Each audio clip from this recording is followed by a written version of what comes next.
It's first of all, thank you very much for letting us have this space, and it's always fantastic to hear somebody introduce fecal sludge management as a space that's cool. We're very privileged to be part of this community this morning. For those of you who don't know me, I'm the Deputy Executive Director of the Sanitation and Hygiene Fund, working closely with our colleague Guy. And for those of you who might not yet know the Sanitation and Hygiene Fund, we focus on catalysing finance for the sanitation economy in LMICs. So one of our biggest challenges is to identify and help build a pipeline of investable propositions that investors are willing to finance. We know that that's an uphill struggle, and so we're building data and building tools to help us to achieve that. So basically, in approaching this, we know it's not enough to describe the many consequences of unplanned or unreliable management, or the plight of informal private services. These facts on their own are just not leading to finance. They're not convincing the people who need to put the money into the space. And we also have to move beyond just describing the cost of inaction. So we're working to build an understanding and make the bridge between governments that are often unable to articulate where the sector is in terms of its maturity and economic potential, and the needs of financial institutions that are looking for a return on investment and in impact targets. So as was introduced, Guy is going to take you through a specific piece of work that's in our portfolio to define and express the sanitation economy in terms of market maturity. And we're really looking forward to having a discussion with you. So over to Guy to take us through the deck, and then for us to answer any questions through discussion. Thank you, Guy. Thank you very much, Sue. And it's great to see so many of you on the line. Some former colleagues, many who I've already spoken with around the SANEMAT. So SANEMAT is a provisional title or an acronym, but yeah, we so far we like it, and we're seeking feedback on the name of this tool. And I will go through quite a detailed presentation. Thank you for your patience in advance. The overview of this webinar is to first justify why we need yet another tool, and to describe the theory of change and what value added the SANEMAT may bring. And who are the main audiences viewed through the primary perspective, the scope and focus of SANEMAT, and then I'll go through the way the tool has been formulated so far is 10 maturity pillars and 7 investor questions. And then I'll reflect a bit on how to select indicators amongst many hundreds of competing indicators, and go through the next steps and suggest some questions for today's discussion. So why the SANEMAT? I think Sue has already, and Michaela have already sort of justified a little bit why we need this.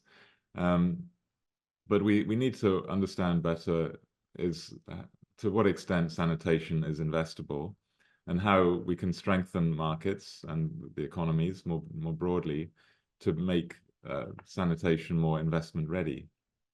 And also, what different roles do public and private investment have in the sanitation economy? We often find public investment crowding out potential private investment. So we've got to make sure each sort of different types of money and player play the roles that they should play to bring the most investment of the right kind to sanitation.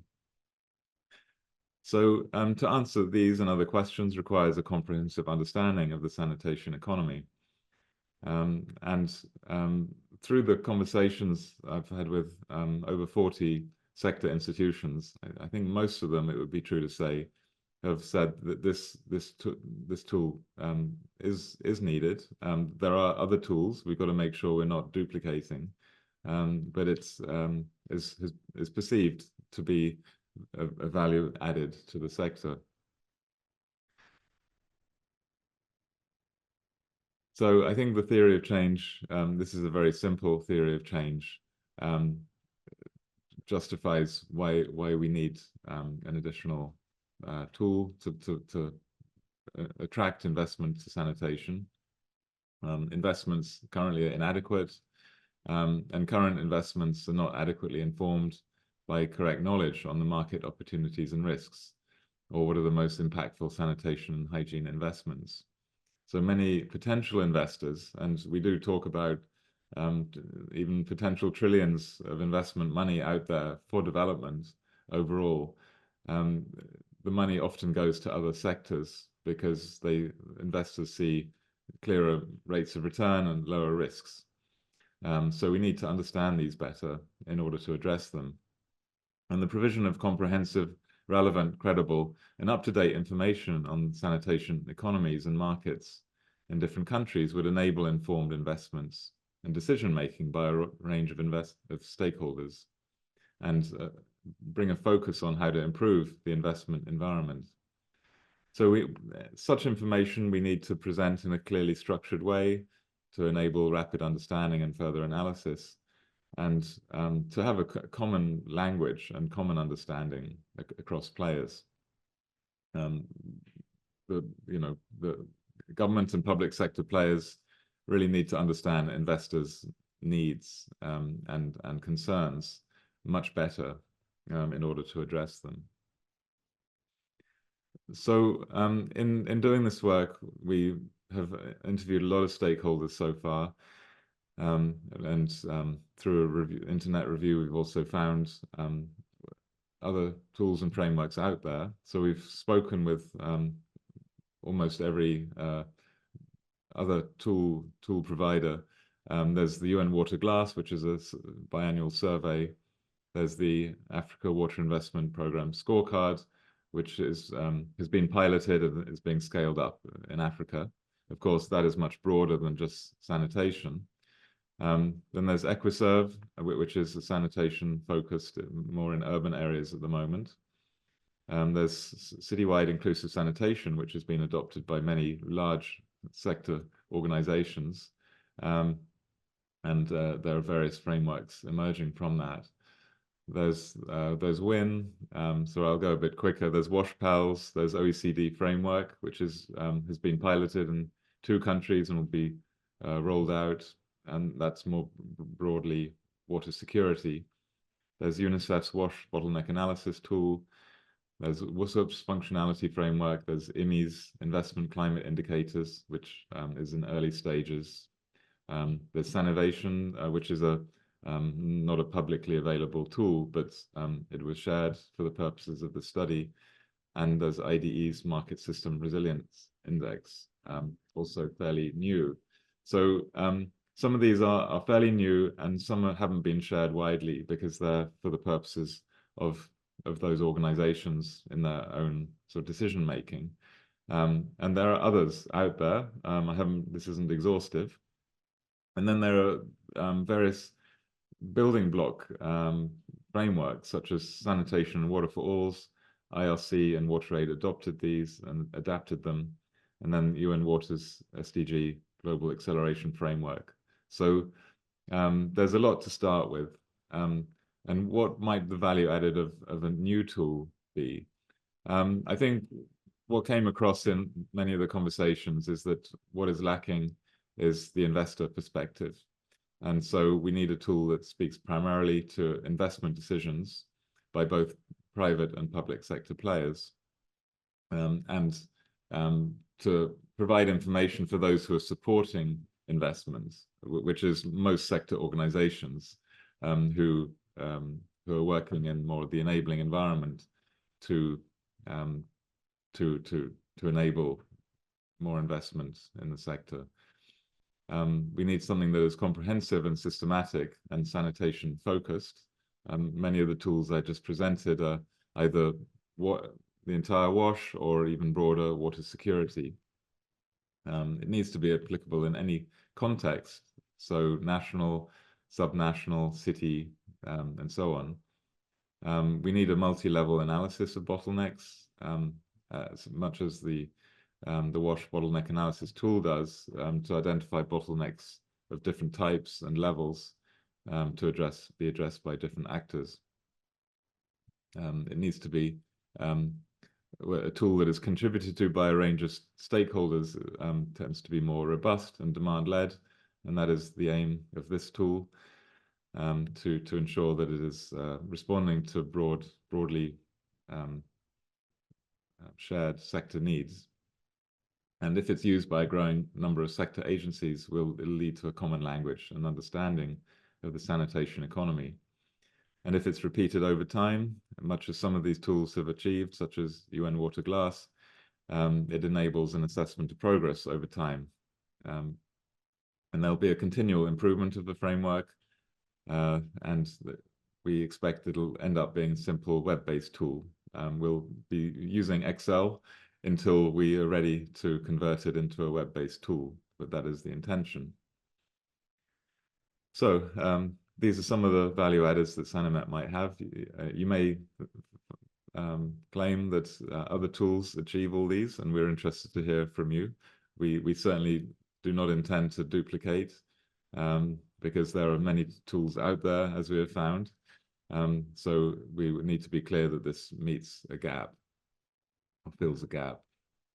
So some of the audiences that we're targeting with the tool are investors, businesses themselves, policymakers, regulators, and a range of technical stakeholders. I think most players will fit within one of these categories, and some will fit within more than one category. There'll be those who are technical stakeholder who are also investors, and so on. But the primary perspective is that of investors and businesses, with a focus more on investors. But the tool can be developed in a range of directions depending on the demand. So a successful tool, people say, is very focused. So we start with SDG 6.2, including hand washing with soap, as a broad one. And just to note that there is a parallel tool being developed at the same time on menstrual hygiene and health. And some of you may have already spoken with the Sophia, who's working on that. So the sanitation economy encompasses the toilet, the circular economy, and smart digital marketplaces, which are three sort of markets that are being defined by the Toilet Board Coalition. It covers more households and less institutions.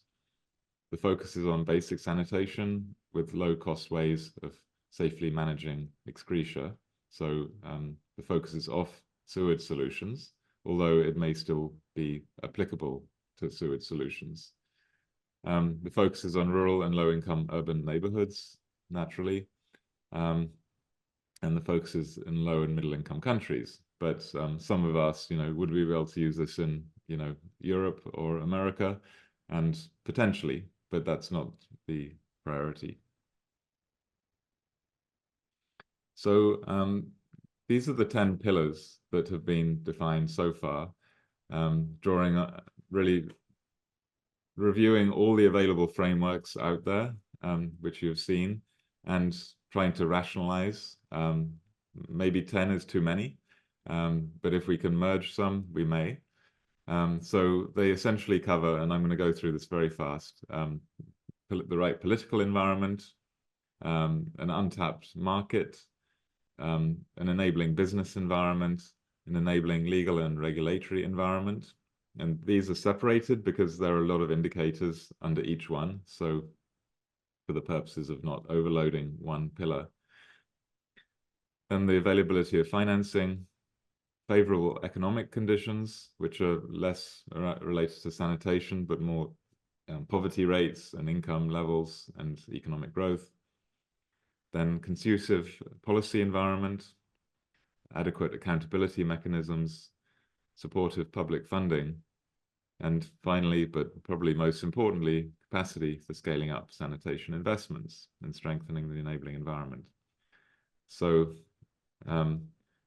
we haven't thought a lot about the presentation yet because we have to decide on the indicators, but if each pillar can get an average score based on an aggregate of the indicators within each pillar, then we can present in a radar diagram, spider diagram, or other ways for rapid understanding. And obviously different colors could denote different subnational levels, or it could denote different time periods or different countries. So there's a way we can play with this to present the information. So we might want to categorize the maturity. We have a bit more thinking through this issue to do, but usually it'd be a two-dimensional space, on one axis being the sort of untapped market or sanitation coverage, showing whether it's a saturated market or whether there's still some development possible, or whether it's very undeveloped, which would be low sanitation coverage. And then on the other axis could be the strength of the enabling environment, the investment environment, which would be you know, an aggregate of all the other pillars. So countries or subnational levels could be categorized into one of these. But as I say, we've got a lot more thinking to do on this. This would be a very high-level summary, but I think the devil is in the detail, so we'd have multiple ways of presenting information in a more detailed way. So another way to understand it, the pillars, the 10 pillars may not be sufficient for a private investor to be able to say, is a market ready for me to come into and invest? So here are 7 questions that can be answered for the private sector investor, the private investor, for which there are going to be multiple indicators. So these come from a lot of the conversations I've had, and continue to get feedback on this. But first, for a private investor, is sanitation a priority, or might it be in the future? And is the private sector recognized to be important for addressing the sanitation service gap? So if the government or if legislation is very anti-private sector in sanitation space, then it would be very hard for them to invest. And so this comes up front as one of the most important. The second is the overall size of the sanitation market an interesting investment or business expansion proposition. That's an obvious one, is the size of the market. Then there's the expected profitability. What's the difference between costs and income? We can break this down into market segments or part of the sanitation value chain. Then it's important to dig more into what determines supply cost and what determines revenue generation. So these are 2 separate additional questions to break that down, to understand if the return on investment is currently poor, what's the potential to reduce the supply cost or reduce unit cost, and what's the potential to increase revenue or tariffs, and so on. Then the 6th question, is there a conducive regulatory, public-private partnership and business support environment for investment in sanitation? So that covers 2 of the major pillars. And then the final question, and is a sort of bucket collecting all the other ones that are not considered. What other constraints and opportunities should I be aware of before investing? So they're quite loaded questions, and there have been at least 10 indicators developed for each of them. Again, this can be presented in a radar diagram or other way. We'll be thinking more about that. So to generate these scores, we need to have indicators that can be given objective scores in a way that allows aggregation. And we need to choose the right indicators. We're going through a process of short listing. At the moment, we have a very large number, and we're going through a review process currently with many partners to identify which are the priority indicators and to assess whether the 10 pillars and the 7 questions make sense. So indicators can be of many types, and our challenge, if we want to generate a score, is to present them either on a scale of 1 to 10, or a percentage, or a value that allows you to then aggregate into a single indice for each pillar and for each question, and then to generate an overall score. There are obviously pros and cons of generating these aggregate scores or indices. There's some it's questionable whether it conveys the right information to the right people, and whether scoring countries, for example, would be a positive thing to generate some healthy competition between countries or between cities in a country, or whether it's something that wouldn't be acceptable politically. That's yet to be seen. Customization will be important. So in the tool, there'll be an opportunity to shut off default indicators and to turn on other indicators that are in the indicated database. So it can be fine-tuned and tailored for each user. That would obviously reduce the comparability of the findings when it has been strongly tailored by a particular user.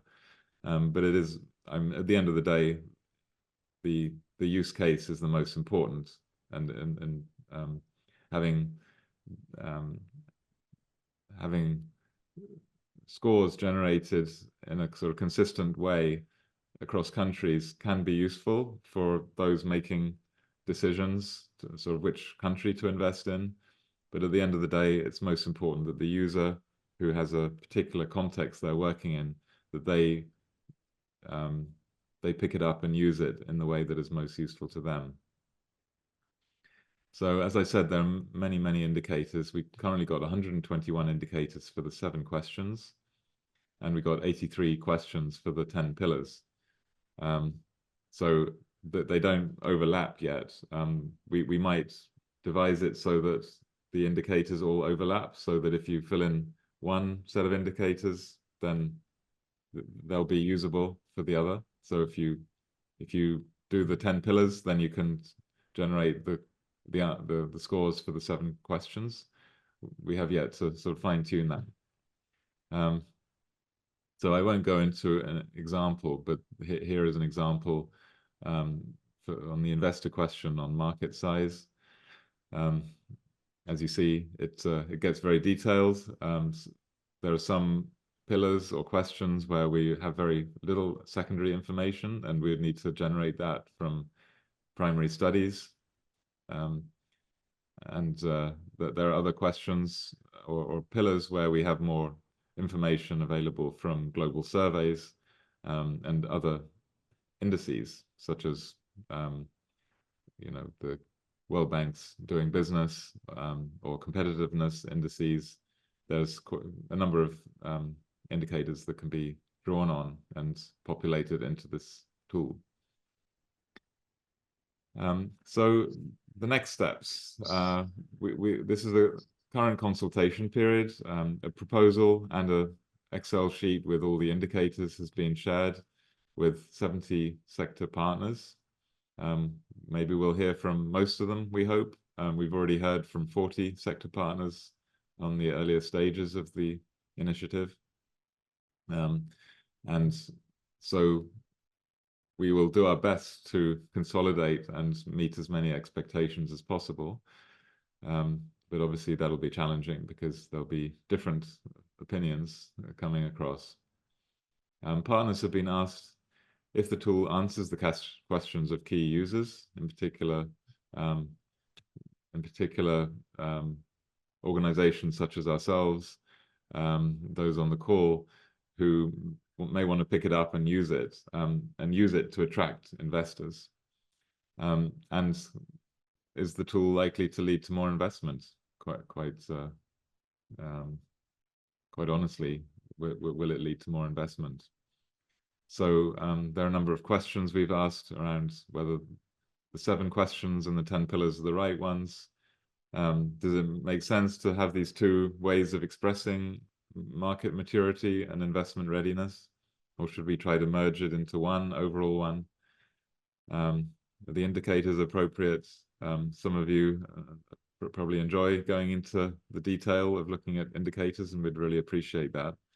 And what other perspectives need to be better reflected. So we've started formulating questions for public investors.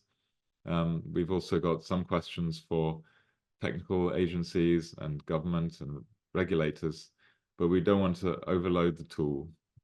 We could produce all those, but then it may make the tool unmanageable, and we want to keep the primary focus on the investor perspective. So feedback is useful. The next steps, this consultation, we'll be fine-tuning it and conducting a dry run with available data, and then we'll finalize it for piloting later in the year, and then prepare for piloting in early next year. These dates are all movable depending on how quickly we move ahead with the finalization of the framework. And one open question is whether, based on the diagnosis and the scoring, whether we develop response measures, proposed response measures, so that the user has an idea of how to proceed based on a score. That's another large piece of work, but it may be useful for some users of the tool to have that available. So yeah, we'd like to hear from you on whether what I've explained is clear. Who will be the primary users? Would your organization be interested? How will investors and businesses view the tool?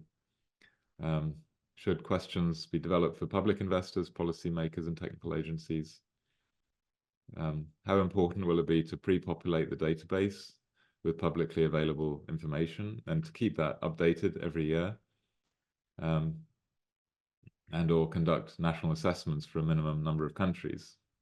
That is one idea we have, is to sort of generate the results for a number of countries, depending on which partners want to be involved in this. And so we have an idea of how the results might be usable. So yeah, I think that's probably enough questions, and I'm sure you have other ones. So back to Michaela for facilitating the conversation. Yes. So what I'm going to do right now is I'm going to spotlight Sue as well. Just give me one moment.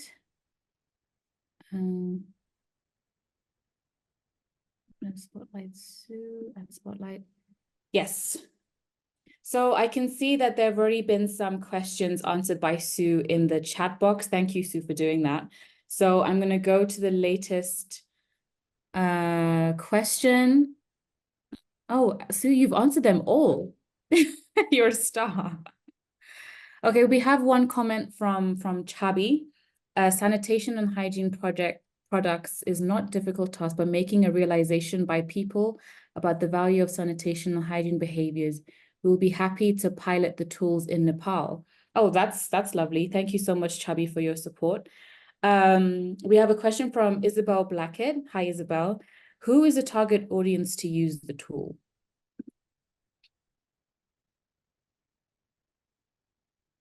I jump in? Yeah. This is still under discussion, right? Because the more we speak to different stakeholders, they have slightly different perspectives. And fact, I think it's probably known that investors know what they want, right? They know their metrics, they know their indicators, and they know their impact targets, and they know they have an expectation on return of investment. What we also know is that governments have no idea about these, and if they're looking at financing strategies for the sector, or if entities are looking at financing strategies for themselves, they don't know what the expectations are because finance is so far out of reach, or it's just new as the concept to start moving beyond gap analysis and understanding return on investment. So I personally think that this has got a very strong use in the public sector, but it's also got a strong use in actually bridging that gap, because what we are missing is dialogue as well between the investors, and there is investment money out there, and this sector and the different actors within this sector. So as yet, we have not pinned it down in black and white where this will land, because as Guy said, we've spoken to, I think, almost 70 organisations now, and we're just going through the different needs that different groups are expressing. Thank you. And then we have, I hope that answered your question, Isabel. And then we have a question from Remy that I see has been answered, but I think there's still some clearing up. So I'm just going to repeat the question. Remy asks, hi Remy, by the way, have you asked current sanitation business accelerators and support organizations what their main barriers are? And did they say a tool? And he also asked, and can the tool be used to identify which aspects of sanitation probably won't be right for investment, but essential nonetheless, as these are areas that would really benefit from sanitation and hygiene fund support. For instance, safe pit emptying is rarely profitable. So I don't know if you both want to, tackle that. Yeah, I can do. And sorry if I confused you even more, Remy, in a chat. So you've also asked the question about when I talked about a financing pathway.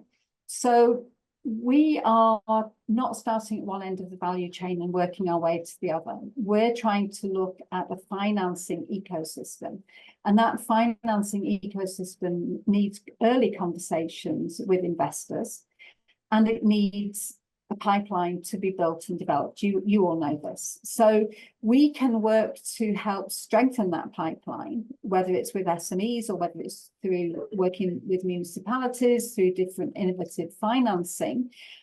But we also need to look ahead. We need to say, okay, that pipeline isn't ready, but you cannot write off this sector. So what in the future are you going to need to be able to come in and see this as investable?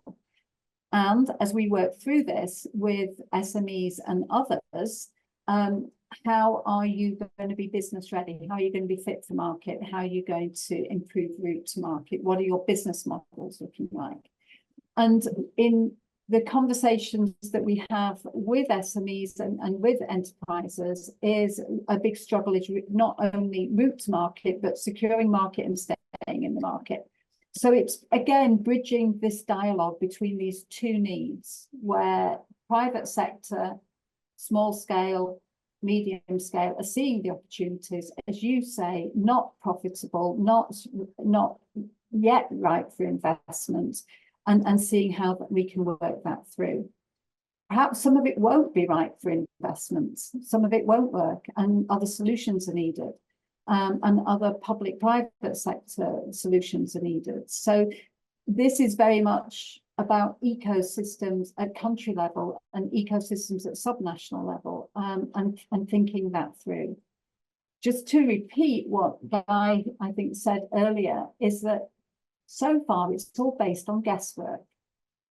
And guesswork leads you to often to the conclusion that this sector is not viable, and we simply don't accept that. And we also don't accept it in the menstrual health market, which is a different game, but has some commonalities.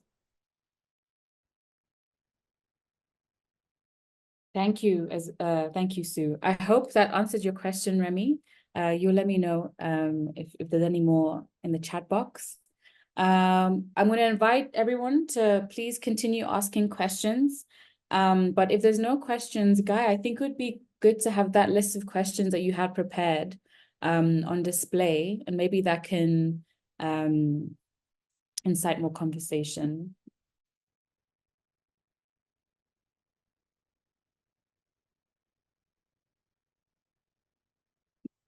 Yeah. Okay. So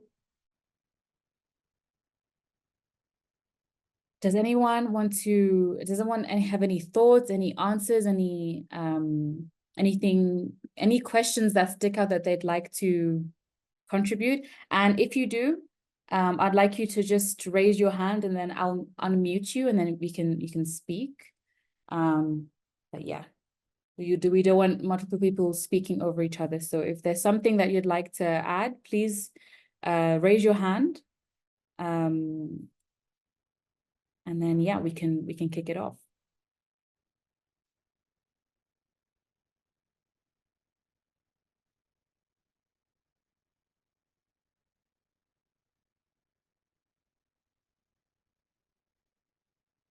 So I see there's a lot of people here. So we have one question here that says, who will, if you were to use the SANEMAT tool, who would be the primary users who pick up the tool and apply it? Would your organization use the tool and how? Does anyone want to have a go? I can have a go if you want. Yes. It will be super interesting, but we will absolutely never have the consultancy budget to populate 130 something indicators. So there is existing information. I think there can be some useful work to bring it together and to have a better idea of what's missing in a particular geography, to start or to improve a sanitation business. And I say this because in the CBS Alliance, there's been some enterprises which started very optimistically, then realized, well, hang on, in where we are, it's not possible to do this and turn a profit. Maybe we should have realized this some time ago. Maybe we should have some people telling that. Counterfactual, maybe they wouldn't have done the wonderful work they're doing now if they had been discouraged too early. But many have gone, from being businesses to being non-profits or having managing expectations a bit more of what the investment potential is in there. So I'm a bit worried that it would skew what Sanitation Hygiene Fund is doing towards only profitable ventures or those that only have a prospect of being profitable. And I'm not sure, that some areas really have that prospect every time. Yeah, but I think I'll be curious to see what you do with it and whether whether this comes up with the usual suspects, oh, invest in Kenya, invest in South Africa, or whether it yields slightly something a bit more surprising. And I've asked and talked enough, so please, others, get in. Thank you, Remy. Remy, if I can just come in. Yeah, no, thanks. And we agree with you. Not everything is profitable and not every business model will look the same. We don't want this to come up with invest in Kenya or invest in South Africa, although we are country agnostic.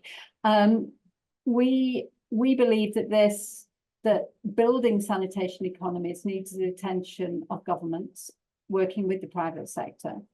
And we believe that the governments as yet are not taking the right actions to assist that process. And so we would see this not as a way of ranking and manipulating a list of countries, but rather better understanding what the market maturity continuum looks like. Yeah. And that can be in a country, in a region, or across the continent. But nobody has any interest from our side on, and I think this has come through stakeholders as well, on ranking countries the way that we rank access to toilets. Yeah, I mean, that's taken over 15 years to get to. But that's not the idea here. The idea here is for local stakeholders and for investors interested in a country to understand much better what's happening. Thank you, Sue. I see we have a question from Reto, so I'm going to ask you to unmute yourself and yeah, please ask your question. Yeah, sure. No, it was more also a comment on basically around the need of the tool or who might be able to use it.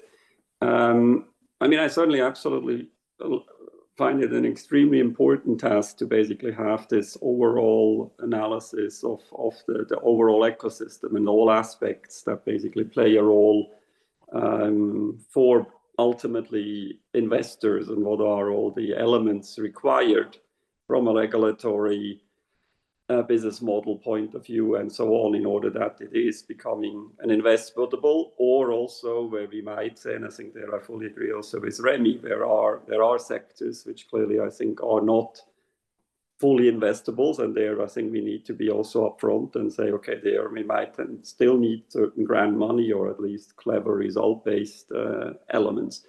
So I think it's an extremely important task. I'm not sure that it is in the end, it should be really a tool that then everybody kind of fills in themselves, because as Remy said, I think it's a major task. So I feel it's more something that should be used as and pre-filled a quite sizable part of it, in order that it is really useful for that communication that I think is absolutely key between all the different players in that ecosystem, because as I think Sue mentioned, governments are often not at all clear what is required, that there is a potential for a sanitation economy. Investors are absolutely clueless what are often the regulatory needs and the complexities of business models and which models would work. So there is a huge potential. I'm not sure about this discussion around ecosystems. We are actually working in our field at Sevas on something quite in the same direction, which we will launch quite soon and talk about it as well a bit more.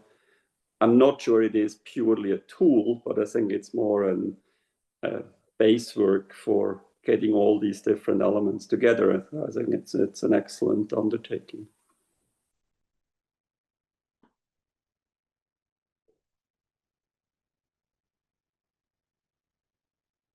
Thank you, Reto. Any reactions to that, Sue or Guy? Well, thank you, Reto. Please, first, let's get you on our contact database so that we can share the request for feedback with you. Certainly, we're in the dry run we're going to conduct in the next 6 weeks. We will see for a number of countries, and we'll probably try a subnational level as well, what can be pre-populated and what can't. You know, drawing on data that is out there reported on by international organizations largely, but also by governments themselves. So some can be very easily grabbed, others you need to really look for it. Some is available for all countries, others is available for selected countries, or depending on whether they've done particular types of study. So the question is, you know, do we have the you know, the commitment and the investment needed to pre-populate the tool for a large enough number of countries regularly every year or so? That has to be a decision, and you know, there needs to be funding put aside for that. But of course, it agreed that it's much better that one organization or a consortium does it efficiently, rather than lots of different organizations running around and maybe doing it for the same country without even knowing they're doing it for the same country.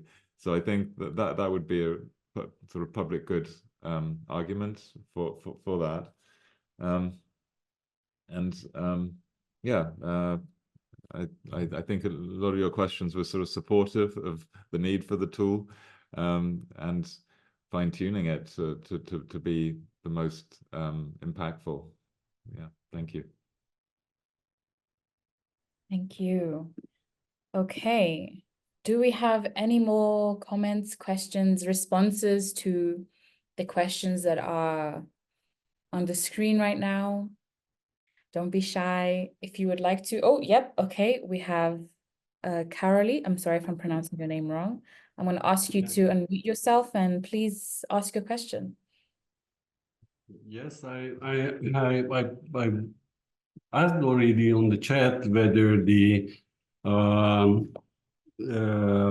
fecal sludge treatment facilities would be in some way integrated into this question or into this research or classification.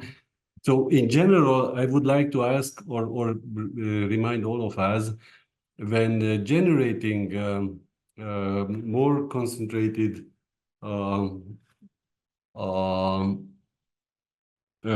sanitation activities and concentrated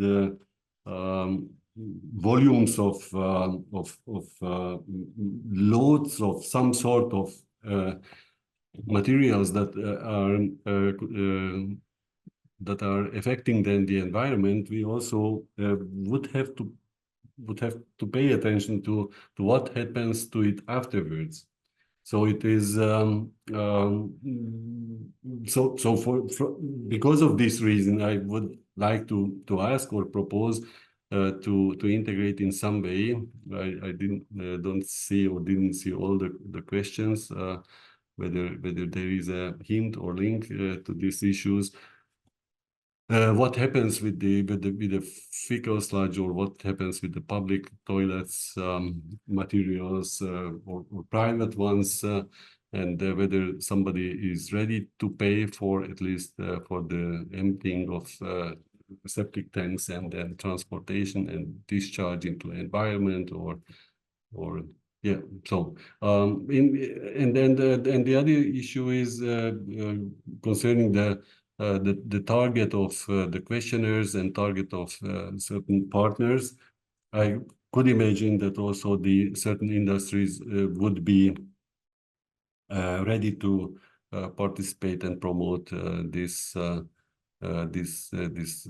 tool, if it can bring answers to certain market segments, to see and to develop the market, to develop the activities. Thanks. Thanks so much for that intervention. I mean, I think you're quite right. Looking at this through different lenses across the value chain, but also the economies within the value chain, and you've targeted the emptying and that part of it, and the potential for the private sector engagement there, or public sector, which still has to pay for it, right? And how we invest in a joined up way. And you know, when we talk to IFC, when we talk to the Development Bank of Nigeria, when we talk to BII, when we talk to EIB, they're basically looking, even at their level, for answers to the questions that Guy is beginning to narrow into. And we simply don't have the answers. We simply have to budget, and we have to talk about the cost of inaction rather than the return. And regardless of what we might all think about how sanitation should be governed or sponsored or financed, if we want to engage in these actors, beyond them telling us there's just no pipeline and there's no investability, we really do have to understand the market segments and really understand the data behind it. And we believe, as part of the UN, but just ethically, this should be public good, not tied within multinational companies where we can't access the data.